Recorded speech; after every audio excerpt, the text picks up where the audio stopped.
కీర్తనల గ్రంథము 3వ కీర్తన. యెహోవా, నన్ను బాధించువారు ఎంతో విస్తరించి ఉన్నారు. నా మీదికి లేచువారు అనేకులు. దేవుని వలన అతనికి రక్షణ ఏమీయూ దొరకదని నన్ను గూర్చి చెప్పువారు అనేకులు.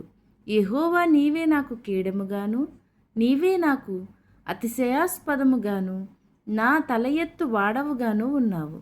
ఎలుగెత్తి నేను యెహోవాకు మొర్రపెట్టినప్పుడు ఆయన తన పరిశుద్ధ పర్వతము నుండి నాకు ఉత్తరమిచ్చును.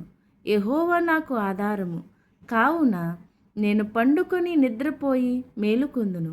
10,000 మంది దండెత్తి నా మీదకి వచ్చి మొహరించినను నేను భయపడను. యెహోవా, లెమ్ము, నా దేవా, నన్ను రక్షింపుము.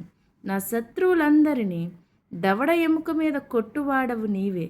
దుష్టుల పళ్ళు విరగ్గొట్టువాడవు నీవే. రక్షణ యెహోవాది. నీ ప్రజల మీదకి నీ ఆశీర్వాదము వచ్చునుగాక. ఆమేన్.